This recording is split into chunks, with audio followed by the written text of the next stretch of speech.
delivered a monumental victory for the Constitution, the separation of powers, and the rule of law in striking down the excessive use of nationwide injunctions to interfere with the normal functioning of the executive branch. The Supreme Court has stopped the presidency itself. That's what they've done. And really, it's been an amazing period of time this last hour. There are people elated all over the country. I've seen such happiness and spirit. Sometimes you don't see that, but this case is very important. I was elected on a historic mandate, but in recent months we've seen a handful of radical left judges effectively try to overrule the rightful powers of the president to stop the American people from getting the policies that they voted for in record numbers. It was a grave threat to democracy, frankly, and instead of merely ruling on the immediate cases before them, these judges have attempted to dictate the law for the entire nation. In practice, this meant that if any one of the nearly 700 federal judges disagreed with the policy of a duly elected president of the United States, he or she could block that policy from going into effect or at least delay it for many years, tie it up in the court system. This was a colossal abuse of power which never occurred in American history prior to recent decades. And we've been hit with more nationwide injunctions than were issued in the entire 20th century together. Think of it, more than the entire 20th century, me. I'm grateful to the Supreme Court for stepping in and solving this very, very big and complex problem, and they've made it very simple.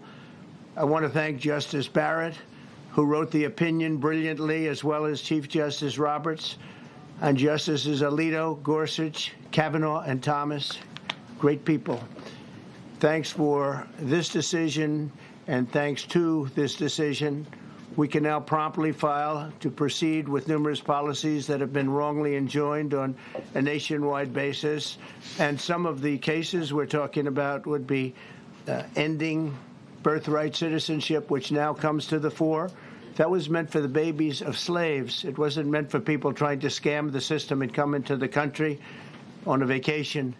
This was, in fact, it was the same date, the exact same date, the end of the Civil War. It was meant for the babies of slaves, and it's so clean and so obvious.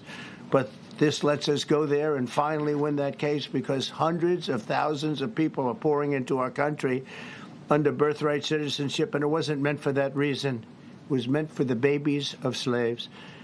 So thanks to this decision, we can now promptly file to proceed with these numerous policies and those that have been wrongly enjoined on a nationwide basis, including birthright citizenship, ending sanctuary city funding, suspending refugee resettlement, freezing unnecessary funding, stopping federal taxpayers from paying for transgender surgeries, and numerous other priorities of the American people. We have so many of them. I have a whole list. I'm not going to bore you, and I'm going to have Pam get up and say a few words, but there's really, she can talk as long as she wants, because this is a very important decision. This is a decision that covers a tremendous amount of territory. But I want to just thank, again, the Supreme Court for this ruling. It's a giant. It's a giant. And they should be very proud, and our country should be very proud of the Supreme Court today. And with that, I'd like you to listen to the words of Pam Bondi. She's an incredible Attorney General. We're very proud of her. And as you know, Todd Blanche is with us, and we have so many others that worked on this case and other cases. And I think they're doing a great job. Pam, please say a few words. Thank you, President Trump. Thank you for fighting for all Americans. Americans are finally getting what they voted for. No longer will we have rogue judges striking down President Trump's policies across the entire nation. No longer. Today, in the 6-3 opinion, Justice Barrett correctly holds that the district court lacks authority to enter nationwide or universal injunctions. These lawless injunctions gave relief to everyone in the world instead of the parties before the court. As the Supreme Court held today, they turned district courts into the imperial judiciary. Active liberal justices Judges have used these injunctions to block virtually all of President Trump's policies. To put this in perspective, there are 94 federal judicial districts. 5 of those districts throughout this country held 35 of the nationwide injunctions. Think about that, 94 districts. And 35 out of the 40 opinions with nationwide injunctions came from 5 liberal districts in this country. No longer. No longer. These injunctions have blocked our policies from tariffs to military readiness to immigration to foreign affairs, fraud, abuse, and many other issues.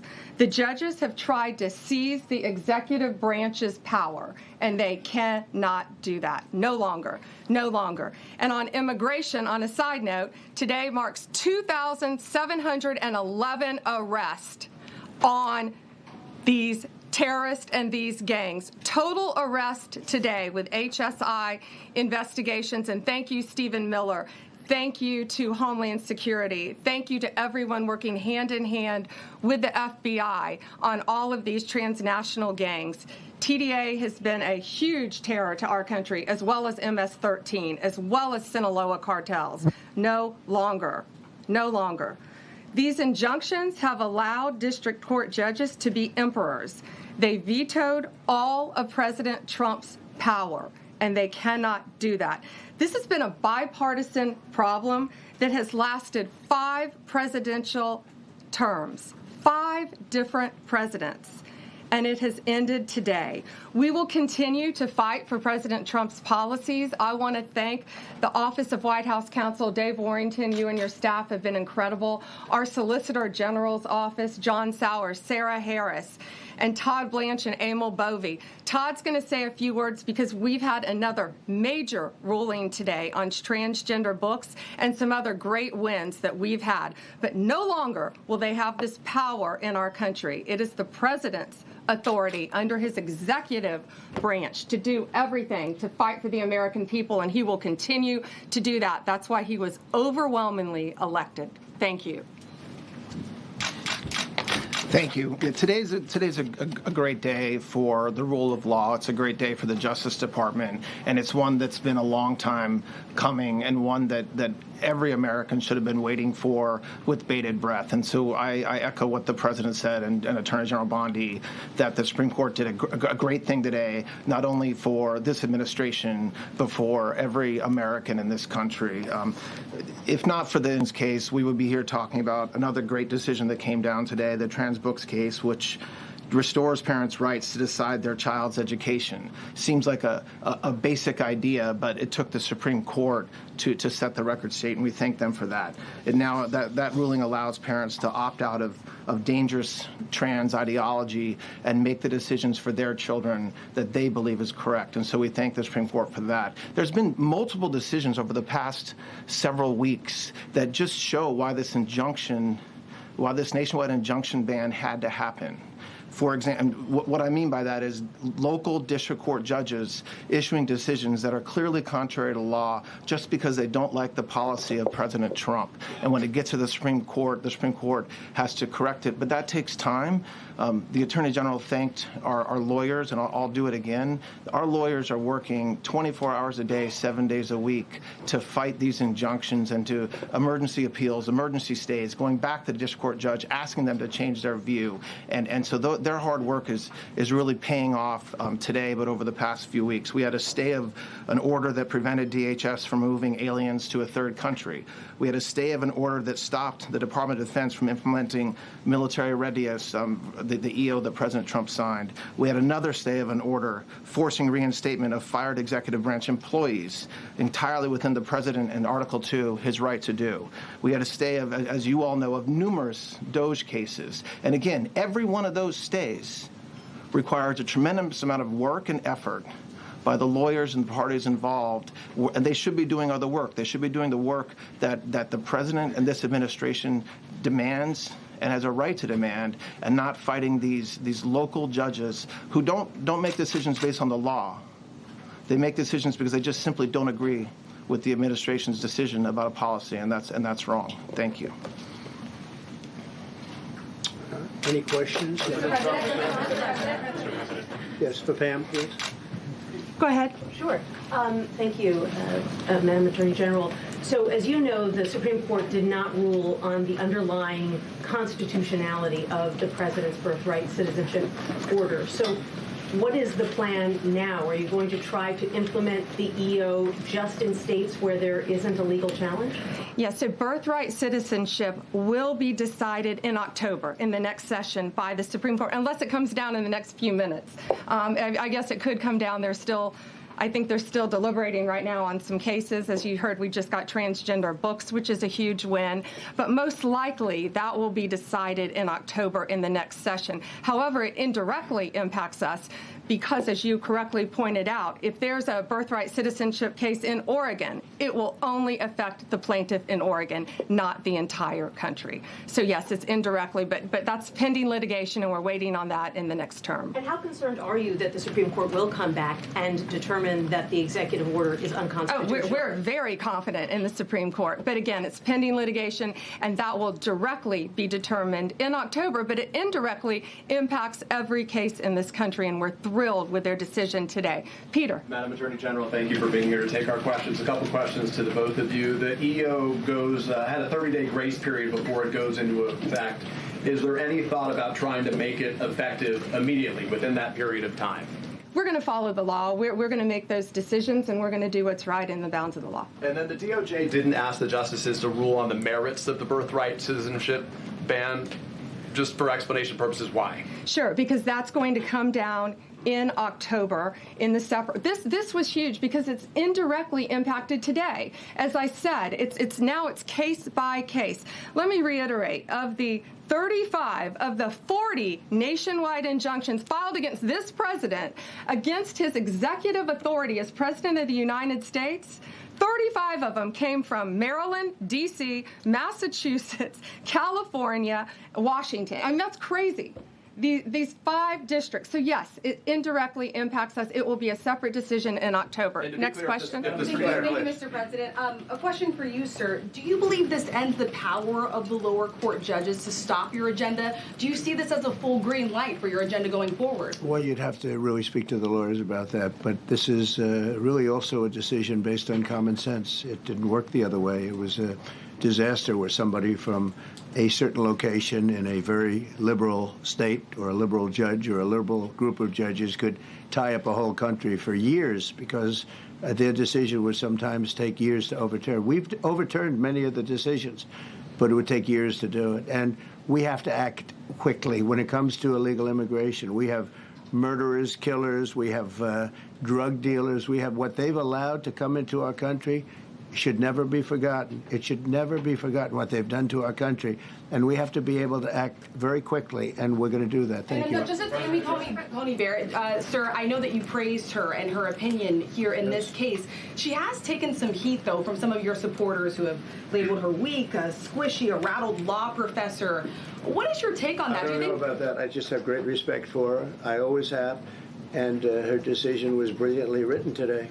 From all accounts, yeah. Transgender rulings. Mr. President, what would you say to Americans who fear that this is more and more concentration of power in the White House and the executive? Well, this really brings back the Constitution. This is what it's all about. And this is really the opposite of that. I mean, the question is fine, but it's the opposite. The Constitution has been brought back.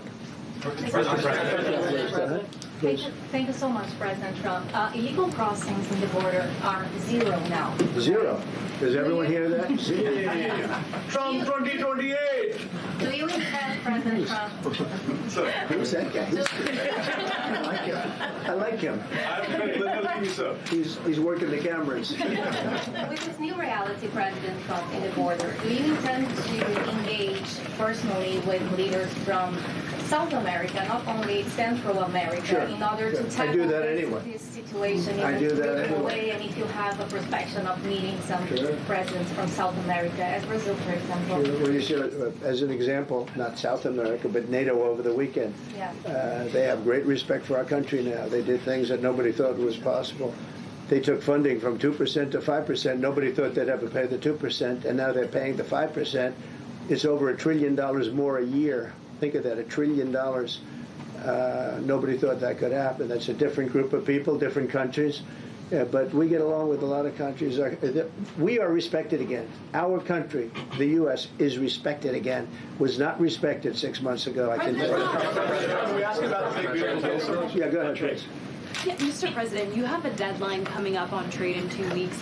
Which countries, if any, on trade, on tariffs, sir? Which countries, if any, are close to agreements with the administration? Well, that's an interesting question. We've made a deal with China. We've made a deal with probably 4 or 5 different countries. With the UK, it was a great deal for both. And we're in the process of making some others. But ultimately, in fact, Scott is here. And Howard Lutnick, these 2 guys have been doing an incredible job. And the people that work with them have been doing an incredible job. But, you know, we have 200 countries. You could say 200 countries plus. We can't do that. So at a certain point over the next week and a half or so, or maybe before, we're going to send out a letter. We talked to many of the countries, and we're just going to tell them what they have to pay to do business in the United States. And it's going to go very quickly. But some of the bigger countries, so India, I think we're going to reach a deal where we have the right to go in and trade. Right now it's restricted. You can't walk in there. You can't even think about it. We're looking to get a full trade barrier dropping, which is unthinkable. And I'm not sure that that's going to happen, but as of this moment, we've agreed to that, go into Indian trade. We're going to be trading in China. That's going to come a little bit down the road, but we're going to be trading in China. We have a lot of great things going, and we're getting along with countries, but some will be disappointed because they're going to have to pay tariffs. And we've taken in already hundreds of billions of dollars in tariffs. No inflation. The only problem we have is we have a Fed guy that doesn't understand what's happening, and it would be great if he'd lower the rate because we'd be able to borrow a lot cheaper. Yeah, go ahead, please. Why don't we keep it on this subject? This is such a big subject. You know what? Trade is so big, but this, I don't know, in a certain way, this might be bigger than trade. I think this is bigger than trade. Yes, please, go ahead. I was wondering, though, if you could... Go ahead. Sir, on the transgender ruling, the Supreme Court ruling that parents with religious objections can pull their kids out of public school lessons that use LGBTQ materials. Pam brought it up. Your reaction to that ruling today, sir? I think the ruling was a great ruling, and I think it's a great ruling for parents. It's really a ruling for parents. They lost control of the schools. They lost control of their child. And this is a tremendous victory for parents. And I'm not surprised by it, but I am surprised that it went this far. It took us to bring life back to normal. So it's wonderful. It's parental. And I kept saying, we will give you back your parental rights. They were taken away, and this is a tremendous victory for parents. Yeah. Mr. President, if you look at back at the last week, it's been extraordinary in terms of the action in the Middle East. You were at The Hague. I'm wondering hell of a week, hasn't it? I'm wondering now if you believe that Iran. I'm wondering now, sir, if you believe that Iran has given up its long history of ambitions with nuclear weapons, or what you would like to see from them to prove that they do, and what type of meetings is your administration looking for next week with Iran? So Iran wants to meet. As you know, their sites were obliterated. They're very evil nuclear sites. They were, now has been proven. We had some fake news for a little while. The same people that covered the Hunter Biden laptop was from Russia. The same people that did 3 or 4 other Russia hoax. But on their ambition. No, wait, just listen. They came up with something that delayed the credit that our great pilots and these great what talent that was, and they hit it right down in the spot, 52,000 feet. Think of this dark, no moon, you couldn't see a thing, and they hit the refrigerator door, as they say. That's the size of a target, and overwhelmingly, and it's amazing what was done. We're the only ones that could have done it, and we took out the 2 of the other sites also. In addition to that, we finished them off. That was a very evil intention. I believe that, and again, time will tell, but I don't believe that they're going to go back into nuclear anytime soon. They spent over $1 trillion on nuclear, and they never got it together. And nothing was moved from the site, by the way. To do that is very dangerous. It's very, very heavy material. Those cars were most likely the cars of masons because they were pouring concrete at the top, at the hatch, as you know, the hatch going into the nuclear site. They wanted to reinforce it, and they had some masons there pouring concrete. By the way, that concrete was obliterated. It hit exactly at the concrete. It was, I don't think it had a chance to dry. but everything's down there. It's under millions of tons of rock. Please. Yes. Your administration has said that El Salvador is one of the safest countries in the hemisphere. So why haven't you yet canceled temporary protected status for that country? Was it part of the deal? Well, we'll take a look. We've had a great relationship with El Salvador. They have a fantastic leader. They built a massive prison system. And I don't know exactly why, but it's a hell of a system. And we bring people there, and when they go there, they don't get out. And frankly, when they hear they have to go there, they become very nice people. They become very nice people. It's a tough system, but it's a brilliant system, and it's a system done by a very, very good leader. We'll talk about El Salvador. A lot of respect. Yeah, please. Thank you. A question for you, and then a question for the Attorney General.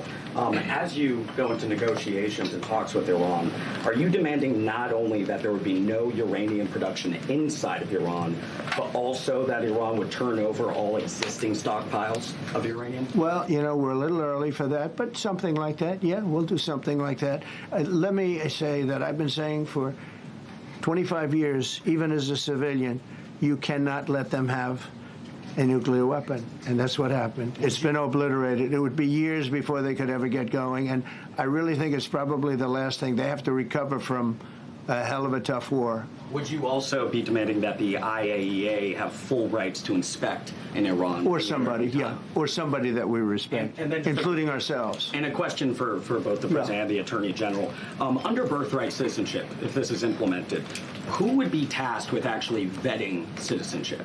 And how, like, would this be a situation where you have nurses and doctors checking for citizenship of parents, or? This is all pending litigation. It's going to be decided in October by the Supreme Court, and we'll discuss that after the litigation. If you have an undocumented baby, would that baby then be an enforcement priority? The violent criminals in our country are the priority now. Let me put it in perspective. Today marked the 2,711th arrest in our country of TDA members, just TDA.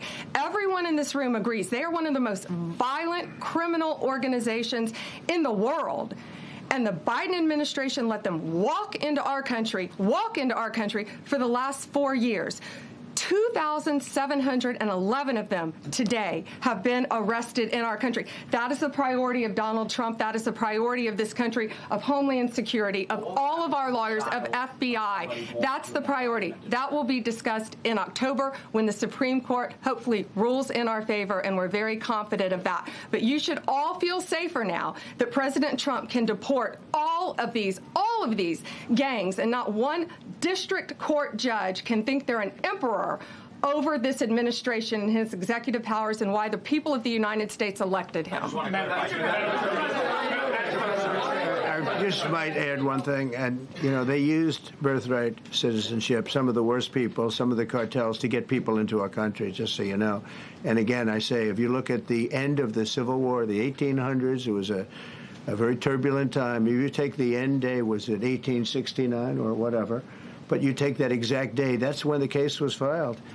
And the case ended shortly thereafter. This had to do with the babies of slaves, very, very obviously. And I think we're going to win. People I don't think they went about discussing it right. I came along and we looked and we said, wait a minute, this is wrong. We've been looking at birthright citizenship wrong for years, but they've used it. The cartels have used birthright citizenship to get very bad people in, and what Pam's doing and what Todd and everybody else, what they're doing at DOJ and all over, FBI, ICE, Border Patrol, these are incredible people. They're trying to keep our country safe, and they don't want to have people come in. This is just another way that they get illegal immigrants into our country, and in some cases, very, very bad ones. Go ahead. Thank you, Mr. President. On your tax bill, if I could for a moment, senators are racing to rewrite parts of it right now after the Senate parliamentarian ruled that sections of it were outside of the process that they're using to get this through. Do you think that senators should respect the decisions of the parliamentarian? And what have you personally done in the last 48 hours to try and get Republican senators who are against the bill to a yes? Well, look, it's a great bill. It's a massive tax cut. If it's not approved, your taxes will go up by 68%. Think of that, 68, a record, the highest in the history. The Democrats won't approve it only because politically it's so good for the Republicans. The Democrats aren't approving it. But think of what they're not approving. They're not approving border security. We've done a great job at the border, but we have to add some wall. We have to do, various things. We have no money for that. We have no money for the border. We have no money for so many things. But if the Democrats, it'd be interesting to see if we get any Democrat votes. We should. If I were a Democrat, I would absolutely, maybe Fetterman, because he seems to be the most sensible one lately. If I were a Democrat, I would vote for this bill all day long because it's tax cuts and so many other things that are common sense. They're basic things. I think they're doing fine. The parliamentarian's been a little difficult. And I would say that I disagree with the parliamentarian on some things, and on other ways he's been fine. But we'll have to see. It's a big issue. I will tell you this: if that bill doesn't pass, the country will get a 68% tax increase. So think of this: you're a Democrat and you vote against it. That means you're voting in favor, because essentially you're voting in favor of the largest tax hike in the history of our country. And you can't do that. In addition, we're cutting costs by $1.7 trillion, and it won't affect anybody. It's just fraud, waste, and abuse. Mr. President, a leading global economist just did a 180 and says your tariff plan, you may have outsmarted everybody with it. What is your message? I love this. I love this question. This is the favorite. This is the best question I've ever been asked, because I've been going through abuse for years on this. Because, as you know, we're taking in hundreds of billions of dollars, no inflation whatsoever. But, Mr. President, what is your message to critics who think your tariff plan will cause a recession? I think they should go back to business school. It's so obvious. It's so obvious. I mean, we're taking in billions and billions of dollars from China and a lot of other countries.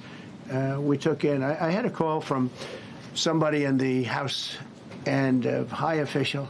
Sir, we have a problem. We don't know what to do. The books are a mess. I said, what do you mean by the books? The books, the money coming in. It's so terrible. I figured, oh, boy, what's this? I don't like this question.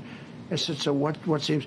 There's so much money coming in, and there must be some kind of an accounting mistake, because we have hundreds of billions of dollars more money than we thought. I said, do me a favor. Go check call me back. You have to call me back. Check the tariff column. Calls me back 2 hours later, says, you're right. We took in $88 billion in tariffs. They have so much money coming in. But more important than the money coming in, we have companies coming in, factories coming in, auto plants being built. AI is being built here instead of being built all over Europe and Asia.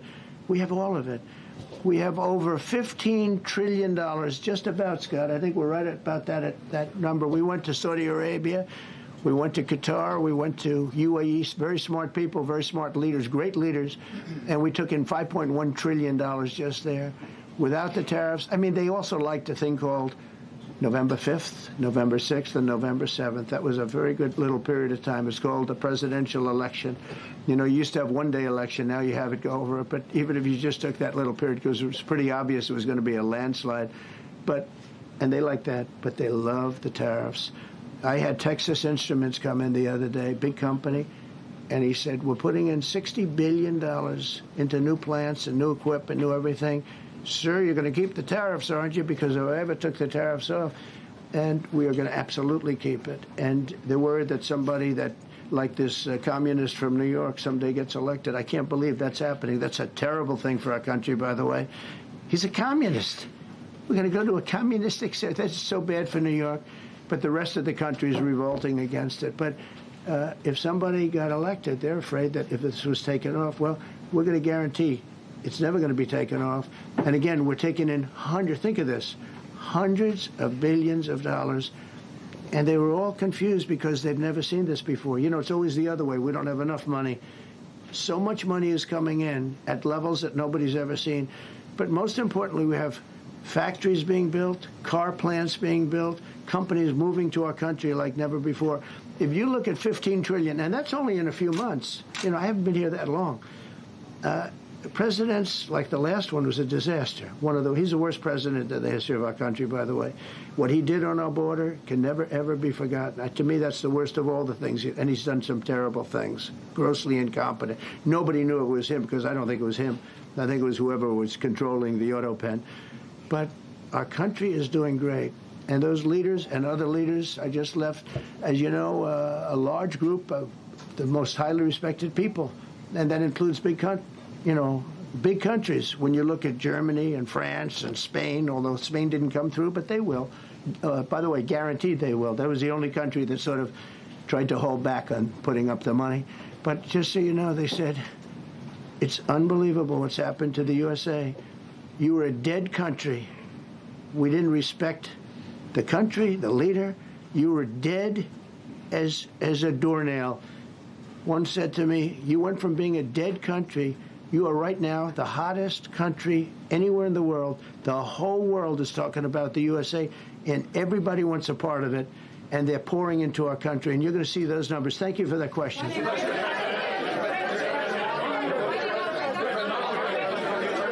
Yeah, go ahead, please. Thank you, Mr. President. I have a question about trade. Secretary Bessent has said that he hopes tariff deals with major partners will be done by Labor Day. So if some deals are not done by your July 9th deadline, will some countries' tariffs go back up, or will they stay where they are now? Well, there's some countries that are used to ripping us off, to be honest with you. And I don't want to name them, but you sort of can name them. And they're so used to just, taking it billions and billions of, look, we had a trade deficit of more than $1 trillion. Think of a trillion, a trade deficit. That's because nobody cared. We cared a lot when, I took in hundreds of billions of dollars in tariff. We had the greatest economy in history up until now. I think we're going to blow it away. But during my time, and especially prior to COVID, we had the greatest economy in the history of our country. I think we're going to blow it away now based on the kind of numbers that we're seeing. But some countries are very angry because they've been ripping us off for years. They've been making billions and billions of dollars. There was nobody to negotiate with. They could do whatever they want. They charged us tariffs, by the way, at numbers that we've never seen before. And we ended up losing much more than $1 trillion a year. $1 trillion a year on trade. And now they're being met with a force that's far greater than them, and they don't like it. So they're upset because instead of making, $5 billion, they're going to break even, or they'll make a little bit. I want to be nice. They'll make a little bit, or we'll make a little bit. It's a big difference. Yeah, please go. Go ahead. Red dress. On the 2020 election, is there any more information on the special prosecutor? So many Americans still have questions about the 2020 election. And speaking of rogue judges, would you consider appointing somebody at DOJ maybe to investigate the judges that allowed for the political persecution of you, your family, and your supporters during the Biden administration? I love you. Who are you? I'm Kara from Lindell TV. Well, it's just a very nice question. And it's not a setup. I have no idea who you are, but I appreciate that question. All I can say is we're not here for that. I hope so. I hope they're doing a thing because that election was rigged and stolen, and we can't allow that to happen. A lot of people tell me, sir, you just won the greatest election in the history of our country. You won at numbers that won all 7 swing states, won the popular vote, won everything. Sir, go on with your life. And many people that say that, good people, friends of mine, then you have people that say that same thing, go on with your life, but you have to find out what happened because you can't let that happen again. Look at what this lunatic did. Look at what he did. He opened our borders to people that were murderers, 11,888 to be exact, murderers, and we've captured many of those murderers, and we're bringing them back, or some of them are so dangerous that we don't even want to bring them back. We're afraid they're going to try and come back in. But he allowed people to come into this country, people from mental institutions, insane asylums, that's a mental institution on steroids, people from mental institutions, gang members, drug dealers, people, jails being emptied out into our country. Venezuela emptied out almost its entire prison population into our country. But I don't want to blame them. Many countries have done that. The Congo, we have a great press conference coming up later, and it's the Congo and Rwanda. They were fighting for years, and it was machetes, it was vicious, it was as vicious, people's heads being chopped off. And I have a man who's very good in that part of the world, very smart, and put them together, and we're signing a peace treaty today. First time in many years they're going to have peace. And That's a big deal. You know, we talk about Russia, and we're working that one. President Putin called up, and he said, I'd love to help you with Iran. I said, do me a favor. I'll handle Iran. Help me with Russia. We got to get that one settled. And I think something's going to happen there. But we did some great work. India and Pakistan. That was going to be maybe nuclear. We did that. We did a lot of work. I don't know if there's ever been a president that's done much more. Serbia, Kosovo was going to go at it. Going to be a big war. I said, you go at it. There's no trade with the United States. They said, well, maybe we won't go at it. That's what happened with India and Pakistan. I was negotiating with both of them, and I said to Scott, I said to Howard, cancel all deals with India and Pakistan. They're not trading with us because they're in a war. They called back, what do we do? I said, look, you want to have trade with the United States, it's great. But you want to go and start using nuclear weapons on each other? We're not going to allow that. And they both agreed. Both have great leaders. They both agreed not to do it. So we did a lot, but I appreciate that question.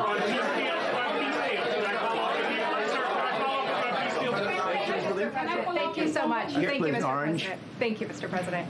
I was just speaking with Senator Ron Johnson on the One Big Beautiful Bill, and he says he really wants to get to yes for you and get this accomplished. He does. He's a good man. But he also said that he needs more time, and he is not certain that the July 4th deadline is possible. Well, then he's not such a good man. Because there's too much work to do. He's a good man. Ron Johnson's doing a good job. He's very committed. Every Republican senator is committed. And, you know, you could have a couple of grandstanders, in all fairness. You could have somebody else. And it's very dangerous because our country would go from being the most successful country in the world to who knows what happens with a 68%. Think of it, 68% tax increase. That was given by the Democrats because they like high taxes. I don't know what happened. You know, all my life, I'd grow up and I'd watch politicians talking. I'd say, oh, that's fun. And they were always saying, we will cut your taxes. We will cut your tax. I never heard it. They say, we will raise your taxes. And they elect people like this guy in New York that maybe has a chance. I find it hard to believe, but he maybe has a chance. They want to raise your taxes. So they want to see a 68% tax increase. That's more money than anybody could afford. You'd go into a depression if that ever happened. So I think there's a lot of pressure to get that approved. Is the July 4th deadline to you? If it's important. It's not the end all. It can go longer, but we'd like to get it done by that time, if possible. And look, we have a lot of very committed people, and they feel very strongly about subjects that you're not even thinking about that are important to Republicans. The problem we have is that it's a great bill. It's a popular bill, but we'll get no Democrats only because they don't want to vote for Trump. If that bill was their bill, oh, they would be so happy. It's so great for our military. It's great for everything. And they would normally vote, but because their hatred of Trump, they have Trump derangement syndrome at levels never seen before. And instead of voting for a tax cut, they're voting for a tax increase of 68%. They're voting to destroy Social Security, destroy Medicare, and destroy Medicaid. And we're voting to make them perfect and to make them better, make them stronger and better. They're going to destroy Medicaid, and they're going to destroy Medicare, and Social Security will follow. If you vote for the Democrats, you're dead on those three things. Thank you, Mr. President. On a related subject, many Democrats have said that they are not going to support crypto bills in Congress only because of you and your family's personal crypto ventures. And these votes are in some cases needed to pass. Are you open to the idea of pulling away from your personal crypto ventures just for the next few years if that helps get these crypto bills passed in the next few months? Well, it's a very funny thing, crypto. So I became a fan of crypto, and to me it's an industry. I view it as an industry, and I'm president. And if we didn't have it, China would, or somebody else would, but most likely China. China would love to. And we've dominated that industry. It's a big industry, by the way. In fact, when the stock market went down recently, crypto and Bitcoin and all of that went down much less than anybody else as a group. And we've created a very powerful industry, and that's much more important than anything that we invest in. We invest in it, but really that was an industry that wasn't doing particularly well. I got involved with it a couple of years ago, and before the second term. I got involved before I decided to run. I only decided to run because I saw what was happening, and Biden was incompetent, and the administration was crooked and incompetent. And I was in Bitcoin then, not knowing if I was going to do it a third time. So it's become amazing. I mean, it's the jobs that it produces. And I notice more and more you pay in Bitcoin. I mean, people are saying it takes a lot of pressure off the dollar.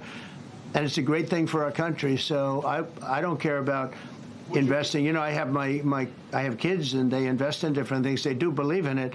But I'm president, and what I did do there is build an industry that's very important. And, you know, if we didn't have it, China would. Okay. Sir, Mr. President. Go ahead. With the glasses. Gentlemen, go ahead, please. Go ahead. Thank you, Mr. President. So, are you going to cut funds in the sanctuary states, like, for instance, California? They keep supporting illegal immigration, and then these people work under Yeah, we're the giving table. them a hard time. And also, if a foreign policy question. I mean, they don't have a governor in California. They have a man that wants to give away everything to people that nobody's seen before. If we didn't go into Los Angeles with the military, which did a fantastic job, but if we didn't go into Los Angeles bringing in the National Guard, I would have brought the military if it was necessary, because you have to. We have the right to. That was another thing upheld by the Supreme Court. But if we didn't go in with the National Guard and be strong and tough, you wouldn't maybe have Los Angeles. It would be like the rest of California, the rest of Los Angeles. They lost 25,000 houses in a fire. They should have lost none. You know, I sent the water down. I had to break into their water supply because they just refused to do it. They're crazy. There's something wrong with them. They have plenty of water. They don't have droughts or anything. They have plenty. We let it come down from the Pacific Northwest. They routed all the water out into the Pacific Ocean for environmental reasons, okay? And now you have 25,000 houses, none of which would have burned down if you had the water. They didn't have water. They didn't have water for the fire pumps. They didn't have water in the sprinkler systems that people put in. So the answer is we're going to work with governors. We're going to work with radical left Democrats and Democrats, and we're going to make it good for everybody. We'll have to stop the crime in those. In the case of the cities, I think I can say just about all cities with heavy crime are run by Democrats. Yeah. Go ahead. 11 lies. Yeah, with the glasses. I'm with you. Go ahead, yes. Yeah, no, the man behind you, yeah, please. President Trump, Anthony Marshak from Anthony, Lebanon. I want to ask you regarding the threats posed by Iran's allies and proxies operating in the U.S. They were threatening your life. So what do you say about that? And regarding the Lebanon, because Hezbollah is as well part of Iran's allies, is there any time frame in Lebanon regarding disarming Hezbollah in Lebanon? Yeah, Lebanon is a great place with brilliant people. You know, it was known for the professors and doctors and had an incredible history. And hopefully we can bring it back again. I just appointed a friend of mine who's Lebanese, and I didn't know he was Lebanese. I've known him for 20 years, very, very successful man. And I just appointed him. And I said, why would you want that? He says, because I was born there, I was raised there, I love it. I love it so much. I said, you know, it's very dangerous going to Lebanon as ambassador. And he said, that's what they say, but I don't care about danger. I mean, this is a guy that is just a very big business guy. He wants to give up his whole life to go to Lebanon because he believes in it so much. We're with Lebanon all the way. We'll try and straighten it out. Your life as well. So what action? Threaten my life? Yeah, they have threatened. I get that throbbing feeling every once in a while. Get that throbbing feeling, but you know what? That's okay. This is a dangerous business. What I do is a dangerous business. You know, I tell the story of the car companies and different people in different professions. You have race car drivers, as an example. 1/10 of 1% die. Bull riders, 1/10 of 1%. That's not a lot, but it's people die. When you're president, it's about 5%. If somebody would have told me that, maybe I wouldn't have run. Okay? This is a very dangerous profession.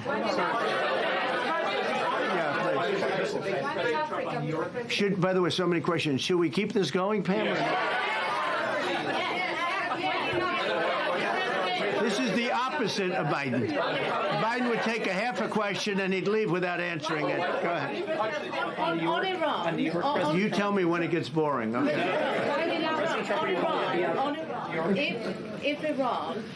Are you from Iran? No, I'm not from Iran. I'm from the UK. But if the intelligence reports conclude that Iran can enrich uranium to a level that concerns you, would you consider bombing the country Sure, again? without question, absolutely. And have you had any Turned out to conversations? be unbelievable. But, our incredible flyers and I call them the shots, these guys are unbelievable. Think, from 52,000 feet, they hit the equivalent of a refrigerator door. They actually hit it right in the center, so it's much smaller than that. And just bomb after bomb, going deeper, deeper, blowing up.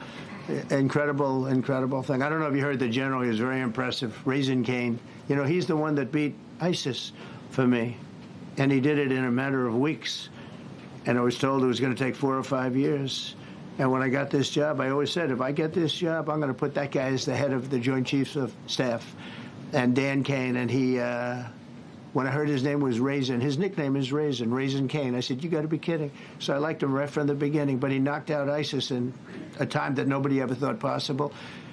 And when this attack was completed and so successful, I said, now I know how you knocked out ISIS so quickly. But we have the best people. We have the best equipment in the world. I rebuilt the military during my 4 years, during my other term.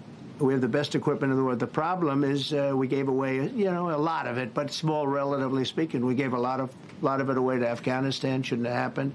That just shows how incompetent they were. They gave all that equipment away, billions and billions of dollars worth. Shouldn't have happened. But that was small compared to what we have. Now we have a great military with great people. Okay. Please. Mr. President, congratulations. A couple of very different questions. One is Rwanda, 1994. As you grew up in New York, we all knew how horrific those attacks were. Congratulations on that treaty. There are talks that perhaps... That's going to take place today at 3 o'clock in the Oval Office. We're going to have a signing with Rwanda and the Congo. I have a follow-up. So I'm a little out of my league in that one because I didn't know too much about it. I knew one thing. They were going at it for many years, and with machetes. It is one of the worst wars that anyone's ever seen. And I just happened to have somebody that was able to get it settled. I mean, just a brilliant person who is very comfortable in that part of the world. It's a very dangerous part of the world. I said, are you uncomfortable there? People are being killed. School children are being raided and killed. And I don't even want to say how, but as viciously as I've ever heard. Are you uncomfortable? No, that's the part of the world that I know. Very comfortable. Was able to get them together and sell it. And not only that, we're getting for the United States a lot of the mineral rights from the Congo as part of it. They're so honored to be here. They never thought they'd be coming to. Look, this is a very tough part of the world. They never thought, they were just telling me, they never thought they'd ever be coming to the White House, and they're so honored. And so we're going to give them a great big reception. But that's after many years of fighting. It's a great thing. That's at 3 o'clock, I believe. Sir, are you concerned at all about secret nuclear sites in Iran? You talked about maybe just secret nuclear sites? Yes, that there might be some of those. Not really. Can I tell you? They're exhausted. And Israel's exhausted, too. And I dealt with both of them. And they both wanted it settled, both of them. And we did a great job, but they're exhausted. The last thing they're thinking about right now is nuclear. You know what they're thinking of? They're thinking about tomorrow, trying to live. It's such a mess. It's such a mess. The place was bombed to hell. And no, I'm not worried about it at all. And I'm putting out a little statement. I'm going to respond to the Ayatollah's statement yesterday that we won the war. Oh, God, we won the war. And I said, look, you're a man of great faith, a man who's highly respected in his country. You have to tell the truth. You got beat to hell. And Israel was beat up, too. They were both beat up. And it was a great time to end it. It was quick. They got the hate out. There was a lot of hate, a lot of hate. It would be great if they didn't have that hate. But the last thing they're thinking about is nuclear weapons right now. Please. Thank you, Mr. President. Iris Tao with NTD Research Media with the Epoch Times. Thank you so much for doing this. It's very refreshing for all of us here, It's a good group. in this room. It's refreshing. Very refreshing. Yes, we have had this, and for the past I understand what you mean. So thank you so much for coming out here. Other than Caroline's done a great job. Yes. You're referring to the past administration, not to Caroline, right? Yes. Back to the ruling today, if you don't mind. So you have always talked about winning for the American people. Right. How do you think today's ruling will enable enable you to further deliver for American families and workers across the country, not only when it comes to immigration, but also when it comes to trade, energy? What actions are you most eager to move forward Well, I think now? taking power away from these absolutely crazy radical left judges is a tremendous. This is such a big day. This is such a big day. It's like it's sort of sad because we're doing the signing at 3 o'clock, and this may very well dominate the signing of a big war that was going on and really affecting the continent of. Think of it, the entire continent of Africa was being affected. We're settling that war today, and this will probably be a headline. But this is a very big moment, and it gives power back to people that should have it, including Congress, including the presidency. And it only takes bad power away from judges. It really doesn't take power. It takes bad power, sick power, and unfair power. And it's really going to be, this is a very monumental decision. Yeah, please. Yes, President, thank you very much. On July 9th, is that July 9th date set for tariffs to snap back, or could there be a... We can do whatever we want. We could extend it. We could make it shorter. I'd like to make it shorter. I'd like to just send letters out to everybody. Congratulations, you're paying 25%. He doesn't want. He's a much nicer person than I am. Go ahead. Did you finish it up? Who are you considering for the Federal Reserve then? And are you speeding up that process? I see Secretary. Oh, he's terrible. He's terrible. I mean, I have a list of things. We're like 38 on the list. We pay, Cameroon and different places are paying the same as us. Because, you have somebody sets a rate at 4% or 4.5%. It's hard to go out and say we should be paying 1% when you have your so-called experts doing that. And the sad part is, as per the question that you asked about tariffs, we've had the tariffs, and we have less inflation than we had before. What we have is a hell of a lot more money, a hell of a lot more income, and we shouldn't be paying a rate like that. In other words, when we pay a rate, I'll tell you, each point is the equivalent of $300 billion. So if we had it down 3 points, because I think we should be at 1, you have Switzerland is at 0.25, in other words, 25% of 1%. And they're the number 1 right now. But we should be the number 1. And soon you're going to have, I think, you're going to have where the people will pay will pay, like we had a few years ago, where you put up money, you loan money, and I mean, you actually, instead of paying, you get paid. I love that. I don't know if it's any good, but I love it, where you put up money and you get paid. But we should be in a category. So we should be at the top of the list, not toward the bottom of the list. But we have a man who's not a smart man, and he probably has Trump derangement syndrome. And he's just not a smart person. What he's doing, though, he's hurting us for years to come. Because if we borrow money at 2 points higher than we should be paying, that's $600 billion. Wouldn't you say those numbers are about right, Scott? So it's 2 points would be about 600, actually more than that, but about $600 billion, all because the guy doesn't want to lower the rates. He's doing the service, a very disservice, and then he goes up and talks about, I'd like to see costs come down. He gets up and he does his little thing for 5 minutes, and he goes out and he goes back to the beach. He goes, I'd like to see costs come down. Well, he could lower the interest cost by $900 billion a year. All he has to do is lower rates. And everybody's saying, I was watching some of the business shows today, and they're saying, Trump's right. He should really be cutting. The country's doing well. We have no inflation. Now, despite him, we're doing great. But if we got the rates down, we would be a rocket ship. So I think that'll be it. And I just want to thank everybody. This is a really big day. We've had a big week. We've had a big week. We've had a lot of victories this week. NATO was a tremendous victory. The war was a tremendous. Look, we were talking about this for 30 years, about Iran being nuclear. And all I said is it will not be nuclear, and it's not going to be nuclear. And, I want to give credit to a lot of people, and most importantly to our great military. Boy, they put out that fire. Once that happened, once those bombs got dropped, that war was over. That war was over. But I just want to compliment them. Incredible. The general and all of his generals. Pete Hegseth was great. They were all. And now I want to compliment Pam. A lot of genius went into this. People, if you don't say it exactly right, if the Supreme Court doesn't get it because it's incorrectly spoken about, and that happens. A lot of cases are lost because they don't say the right words. But I want to correct. She's going to go down as a great attorney general. I may change my mind about that. I don't know. Maybe someday I'll have call and say I was only kidding. She's going to go down as a great attorney general. This was a tremendous win, and we've had tremendous wins, but this was a tremendous win today. So I just want to congratulate you and Todd and your whole staff. Very brilliant people, and we can't forget John Sauer. That's right. Who was with